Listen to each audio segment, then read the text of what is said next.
The biggest problem was this company was a bank. Back in the early 2000s, and there were over 20,000 banks. At that time, retaining top talent was paramount. What was interesting was bankers were moving from one place to another just for stock options, for an income, etc.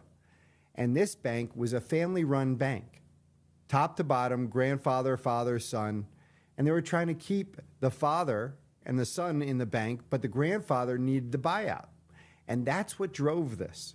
It was the fact that the relationship between the advisor, who had the relationship, which I mean long-term, growing up with them over the kitchen table, going to the weddings, going to the family birthdays, all of the family events. I'm going to tell you, we work best with those advisors who have those relationships, but don't know how to create that, what I call the perfect plan. And the perfect plan may be tax deductible. It might be after tax.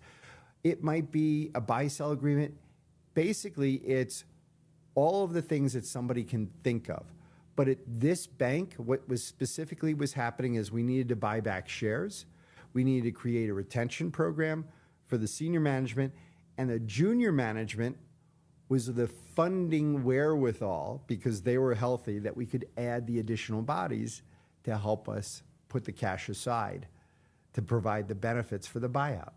In fact, just got a phone call about a week ago asking us for a firm of 20 people in Maryland, an engineering firm, where two owners were looking to get their buyout during their lifetime, but they're in their 70s, and they're trying to figure out, how do we do this trust deed buy-sell?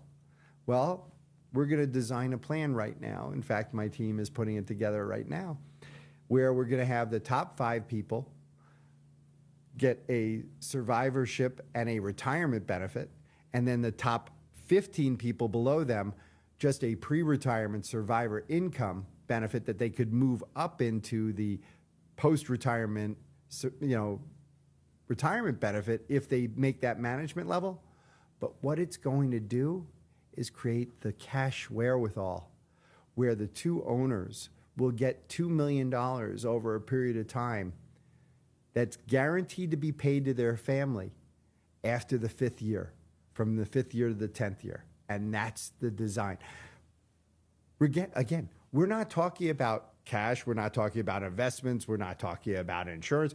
We're talking about, how do we take care of a business transition? And yes, life insurance is just one piece. It's a question of cash. Are we taking it from the bank?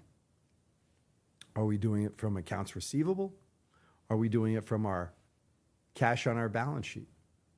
The question is, as a business owner, what is the best asset that you can use to help you do that?